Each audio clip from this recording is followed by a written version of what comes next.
Hello guys, कैसे हैं आप सब। मैं एकदम बढ़िया हूं। आज के इस वीडियो में मैं आपको रिवाइज करवाने वाला हूं accounting standard 1, that is disclosure of accounting policies. तो चलिए विदाउट वेस्टिंग टाइम शुरुआत करते हैं आज का वीडियो।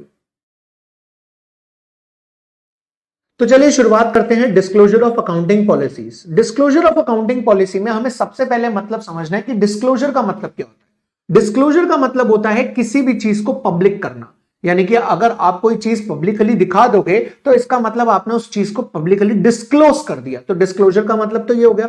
दूसरा वर्ड है अकाउंटिंग पॉलिसीज। बेसिकली जब हम अकाउंटिंग करते हैं, यानी कि जब हम अपने फाइनेंशियल स्टेटमेंट्स प्रिपेयर करते हैं, तो फाइनेंशियल स्टेटमेंट्स प्रिपेयर करते समय हमें कुछ रूल्स फॉलो करने पड़ते हैं। वो रूल्स या तो अकाउंटिंग स्टैंडर्ड्स में लिखे हैं या फिर इंडियस यानी कि इंडियन अकाउंटिंग स्टैंडर्ड्स में लिखे हैं। तो जो भी रूल्स, जो भी गाइडलाइंस आप फॉलो करेंगे, आपको उसका डिस्क्लोजर देना है। ये बात कहता है अकाउंटिंग स्टैंडर्ड 1। तभी तो इसका नाम है अकाउंटिंग स्टैंडर्ड 1 का नाम डिस्क्लोजर्स ऑफ अकाउंटिंग पॉलिसी, यानी जो भी अकाउंटिंग पॉलिसीज आप फॉलो करेंगे आपको उसका डिस्क्लोजर देना पड़ेगा। राइट। तो सबसे पहले अकाउंटिंग पॉलिसीज क्या होती है। अकाउंटिंग पॉलिसी बेसिकली वो set of rules and guidelines है जो हमें while preparation of financial statements follow करने पड़ते हैं। जैसे स्टॉक को मेंटेन करें तो किस बेसिस पे, फीफो पे, लीफो पे, वेटेड एवरेज पे, या फिर अगर हम डेप्रिसिएशन लगाना चाहते हैं तो कौन सा मेथड अडॉप्ट करना हमारे लिए सही है। तो जो भी अकाउंटिंग पॉलिसी हम अडॉप्ट करेंगे हमें उसका डिस्क्लोजर देना पड़ेगा कि हम ये अकाउंटिंग पॉलिसी अडॉप्ट कर रहे हैं।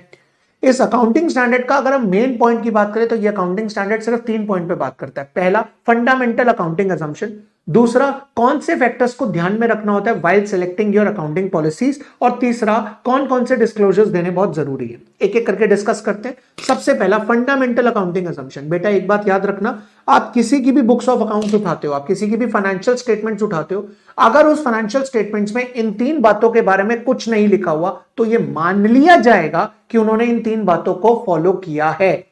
यानी कि ये एक ऐसी असम्पशंस है जो लिखा हो तो ठीक है, अगर नहीं लिखा तो मान लिया जाएगा तो इन तीनों को फॉलो तो किया होगा। पहला, गोइंग कंसर्न। गोइंग कंसर्न का मतलब है कि आपका बिजनेस फोर्सिएबल फ्यूचर तक चलता रहेगा, यानी कि जब तक दिख रहा है, जब तक आंखें जा रही है, तब तक आपका बिजनेस चलता रहेगा। ना ही आप अपना बिजनेस बंद करना चाहते हैं और ना ही इसके ऑपरेशंस को कर्टेल डाउन करना चाहते। कर्टेल डाउन का मतलब आप इसके ऑपरेशन को एकदम से कम भी नहीं करना चाहते। डन। दूसरी असम्पशन होती है accrual basis. Basically books of accounts बनाने के 2 मेथड्स होते हैं, अक्रूवल और कैश। अगर आपने नहीं बताया तो हम ये मान लेंगे कि आपने अपने books of accounts accrual basis पे बनाई है। तीसरा होता है कंसिस्टेंसी। अगर आपने कोई अकाउंटिंग पॉलिसी इस साल अप्लाई करी है तो ये मान लिया जाएगा कि वही अकाउंटिंग पॉलिसी आप अगले साल भी अप्लाई करोगे और उससे अगले साल भी अप्लाई करोगे, यानी आप अकाउंटिंग पॉलिसीज में कंसिस्टेंसी रखेंगे। तो ये 3 असम्पशंस मान ली जाएंगी। अगर आपने इन तीनों में से कोई भी असम्पशन फॉलो नहीं करी है तो आपको देना पड़ेगा उसका डिस्क्लोजर। इसका मतलब अगर आपका बिजनेस अगले 1 साल बाद बंद होने वाला है तो आपको गोइंग कंसर्न के हिसाब से डिस्क्लोजर देना पड़ेगा। अगर आपके बिजनेस में आपने कैश बेसिस फॉलो करा है तो आपको उसका डिस्क्लोजर देना पड़ेगा। अगर आपने कोई पॉलिसी में चेंजेस करे हैं, यानी कि आपने कंसिस्टेंसी अप्लाई नहीं करी, तो आपको उसका डिस्क्लोजर देना पड़ेगा। तो इन शॉर्ट, ये तीनों फॉलो नहीं करोगे तो डिस्क्लोजर देना पड़ेगा। राइट। अब बात आती है कि सर जब हम अकाउंटिंग पॉलिसी सिलेक्ट करेंगे, क्योंकि अकाउंटिंग स्टैंडर्ड्स और इंडियन अकाउंटिंग स्टैंडर्ड्स में आपको ऑप्शंस दिए हैं, ऑप्शन ये दिए हैं कि आप ये पॉलिसी आप इसमें से सिलेक्ट कर सकते हो। अब बात ये आती है जब हम सिलेक्ट करेंगे तो क्या हमारी मर्जी है? The answer is yes, but still you have to take care of 3 points.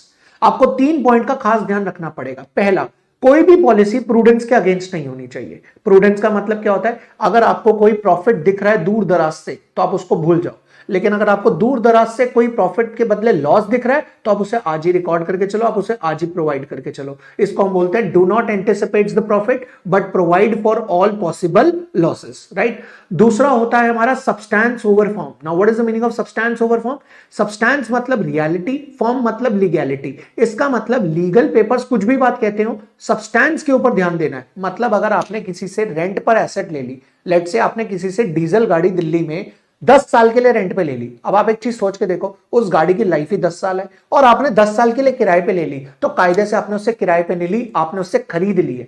भले ही पेपर वर्क ये कहता हो कि आपने रेंट पे ली है, हम ये मान लेंगे कि उस एसेट को आपने खरीद लिया है। Substance over form.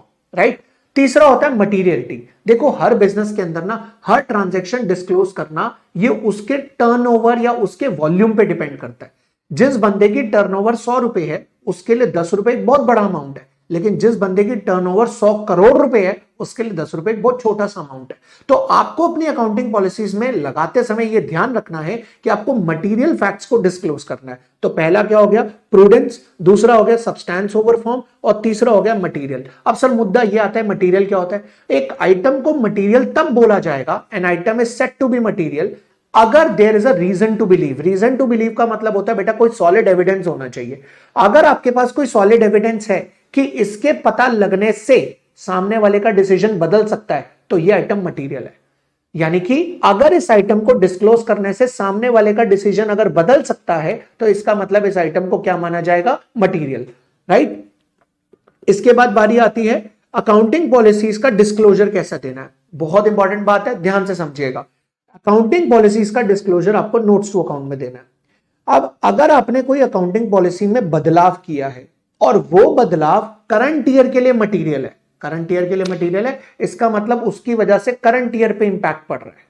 अब अगर करंट ईयर पे क्या इंपैक्ट पड़ रहा है, अगर आपको उसका अमाउंट पता है तो आपको अमाउंट डिस्क्लोज करना पड़ेगा, और अगर आपको अमाउंट नहीं पता तो आपको फैक्ट डिस्क्लोज करना पड़ेगा। यानी कि आपको बताना पड़ेगा कि ये काम हुआ है और इसकी वजह से ये इंपैक्ट पड़ सकता है, राइट। तो अगर अमाउंट निकल सकता है तो अमाउंट डिस्क्लोज करो, और अगर अमाउंट नहीं निकल सकता तो फैक्ट डिस्क्लोज कर दो। ये तो बच्चे बात हो गई तब जब आप करंट ईयर में मटेरियल है। मान लो कोई ऐसी आइटम जो करंट ईयर के लिए मटेरियल नहीं है बट फ्यूचर के लिए मटेरियल है, तो इन दैट केस आपको उसे डिस्क्लोज करना है सिर्फ फैक्ट, कि ये फैक्ट है कि इस साल ये मटेरियल नहीं है बट आने वाले साल को ये इंपैक्ट कर सकती है।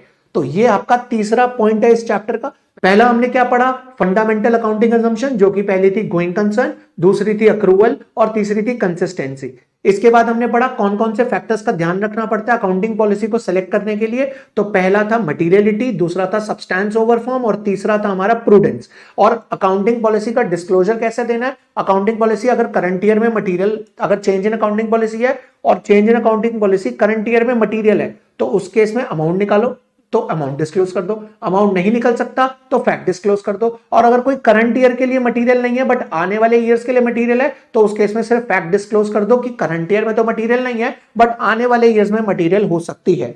AS1 ये कहता है कि आपको सारी सिग्निफिकेंट पॉलिसीज जो आपने अडॉप्ट करनी है वो सबका डिस्क्लोजर देना पड़ेगा।